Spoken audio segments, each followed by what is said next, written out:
à toutes et tous, bienvenue dans votre rendez-vous hebdomadaire, le 1345 Live, proposé par la FSPF. Aujourd'hui, je suis en situation un petit peu particulière avec Philippe Besset. Bonjour Philippe. Bonjour Valérien. Un rendez-vous exceptionnel pour le 1345 dans la mesure où on sera à l'instant de la commission paritaire nationale, donc la réunion des syndicats avec l'ACNAM et aussi l'UNOCAM, donc les complémentaires santé. Débat intense, sujets nombreux à l'ordre du jour, tout ça condensé en 1 heure et demie à peine, donc c'était un petit peu compliqué. Je vous propose d'aller dans l'ordre des sujets directement, les déclarations liminaires qui ont lieu au début de la commission. Effectivement, c'était très tendu au début, avec Pierre-Olivier Variot, président de l'USPO, puis toi ensuite, Philippe. Vous avez exprimé le ras-le-bol des pharmaciens et le sentiment de mépris des instances à notre égard. Est-ce que tu veux résumer le premier épisode de la commission, justement? Oui, donc nous sommes là, je suis à Montreuil, donc hein, on vient de terminer la commission paritaire nationale. Oui, les déclarations liminaires, c'était l'occasion pour moi et pour nous, en fait, hein, les deux syndicats, on était bien sûr complètement raccord sur le sujet, de montrer le ras-le-bol de la profession. Et je l'exprimais sur les deux principaux points. Le premier point, c'est que nous n'avons plus, nous sommes en rupture des médicaments euh, pour les enfants pédiatriques. Enfin, c'est absolument insupportable. Nous sommes obligés de refuser des traitements à des gens, donc ce qui est, ça nous touche au niveau viscéral dans notre métier. Et dans un deuxième temps, nous avons une fatigue des équipes avec du mal à trouver suffisamment de monde pour travailler avec nous. On a l'impression en fait de porter à bout de bras le système. Et pendant ce temps, on a des tracasseries du type indu, du type des choses qui marchent pas dans l'informatique, des choses qui marchent pas dans les procédures ou dans les réglementations. Donc on a exprimé ce ras-le-bol en disant à l'assurance maladie, c'est plus possible de faire comme ça. Il faut véritablement que vous preniez en compte la fatigue des pharmaciens et il faut que nous laisser travailler et trouver des solutions pour que nous puissions faire correctement notre métier. On était vraiment au-delà même des problématiques là, économiques habituelles, hein. On est sur un ras-le-bol intégral de la profession sur ces thèmes-là. Donc ça a été euh, pris en compte. Donc nous avons une réunion programmée sur les indus, notamment pour essayer d'aplanir les choses et pour bien voir et pour repartir du bon pied dans cette année 2023. Et puis, on va dérouler la convention. Je te laisse me poser des questions, Valérien. Oui, alors justement, dans ton premier point, tu parlais des problématiques de rupture. Quelques informations éventuellement concernant le remboursement des préparations, notamment des antibiotiques pour les confrères. Oui, alors nous sommes nous allons aujourd'hui diffuser un document pour permettre donc de diffuser plus largement les consignes de l'agence hein, du médicament sur la possibilité de préparer des doses pédiatriques à partir de doses adultes. Bon, c'est une chose, on n'en a pas parlé là, hein, mais je le dis au passage.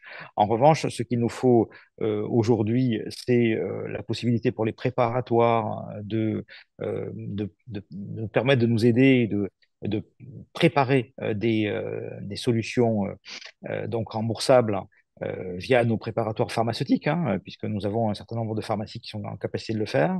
Donc c'est en route, c'est dans les tuyaux, c'est bon. Mais c'est bon, mais ça va être long, ça va être encore mais ce sera pour au mois de janvier très probablement. Ça c'est un premier point. Nous avons parlé des gardes.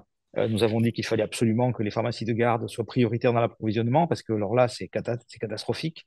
Les week-ends, la nuit, on est face à des parents qui sont désemparés, on est obligé de les envoyer aux urgences. Enfin, donc ça aussi, il faut le mettre en place. Il y a aussi un groupe de travail qui va être prévu à ce moment-là. On se sert de l'assurance maladie, comme vous voyez, aussi pour porter la parole. Ce n'est pas véritablement ce que je viens de dire des sujets assurance maladie, mais c'est l'interlocuteur qui nous permet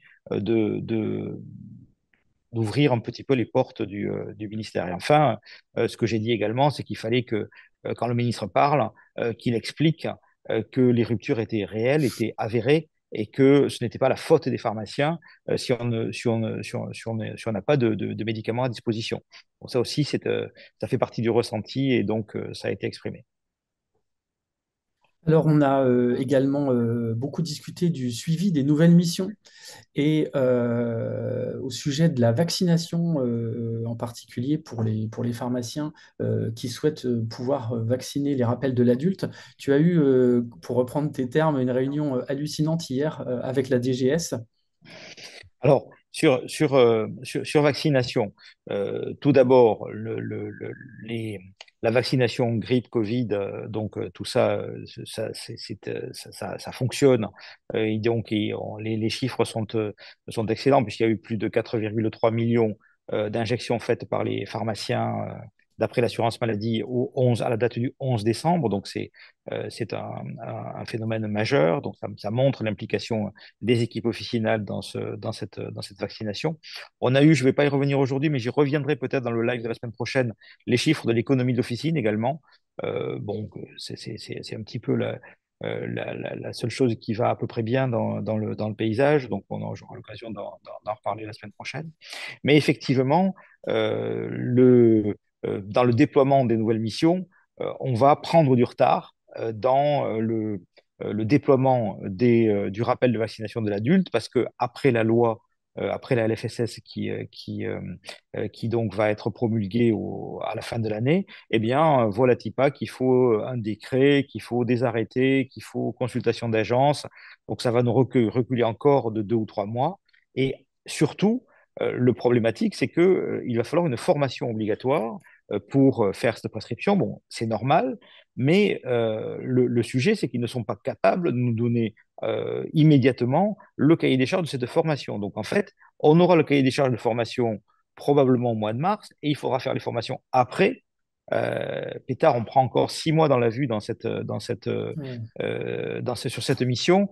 Euh, voilà, donc je suis pas très satisfait en fait de cette chose, de cet état de fait.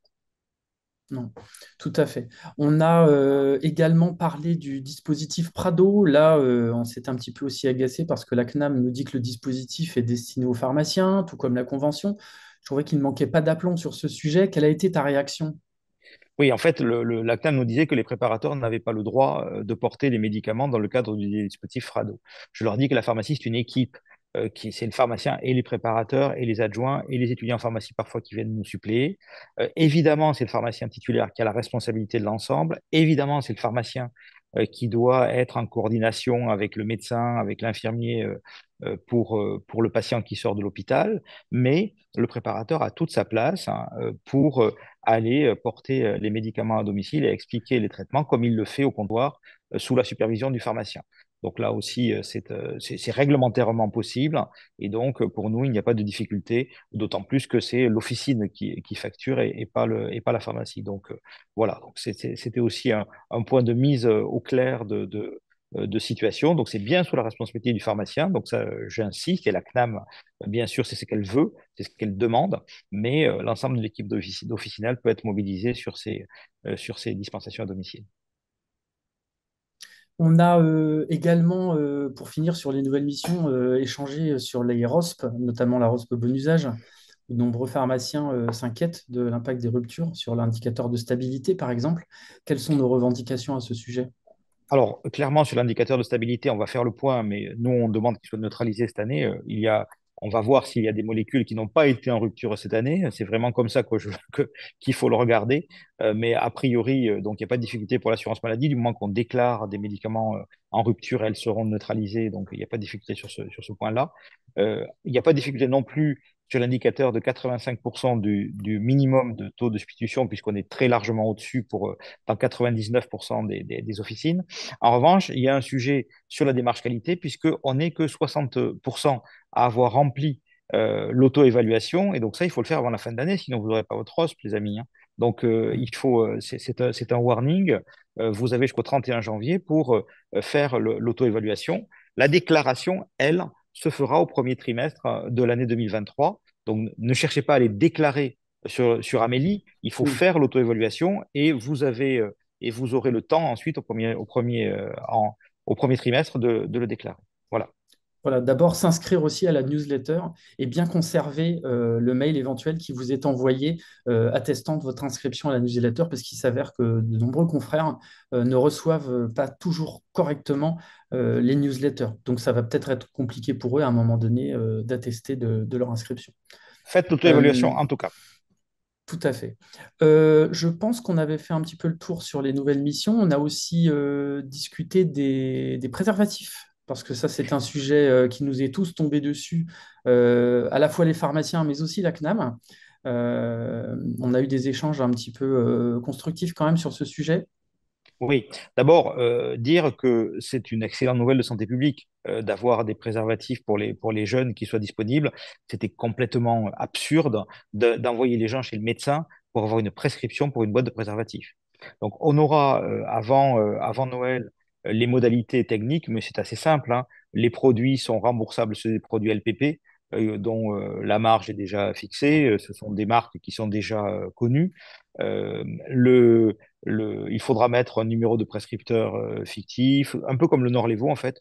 Et il faudra mettre la carte vitale du patient. On aura droit à un certain nombre de boîtes, hein. Ils vont nous le dire dans l'osmose. Normalement, c'est une boîte par jour. Euh, c'est une délivrance assez simple, comme un produit de la LPP en fait. La seule problématique que j'ai moi, c'est de savoir si les produits seront disponibles, parce que ces deux marques ont une fâcheuse tendance à être en rupture. Et franchement, ça nous énerve, hein, de devoir expliquer aux gens que les produits sont en rupture après des annonces du président de la République.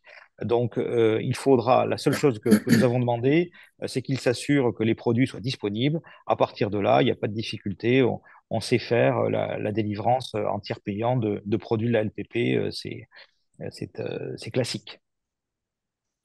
Voilà, je pense qu'on a un petit peu fait plus ou moins le tour des nombreux sujets actualités. Alors, comme tu l'as dit, je pense que le prochain 1345, tu auras l'occasion de revenir beaucoup plus en détail sur le côté économique de l'officine, parce que c'est vrai que c'est un sujet que la CNAM a tendance à nous opposer pour arriver à ses fins. Euh, il va falloir défendre ardemment la profession sur ce sujet-là. Je te remercie pour ta disponibilité à la fin de la CPN. On vous donne maintenant rendez-vous la semaine prochaine, toujours à 13h45, pour un nouveau tour d'horizon de l'actualité pharmaceutique. Et en attendant, on vous souhaite à toutes et à tous une bonne fin de journée. Merci, je vais pouvoir retourner à Limoux enfin. À bientôt. Au revoir. À bientôt.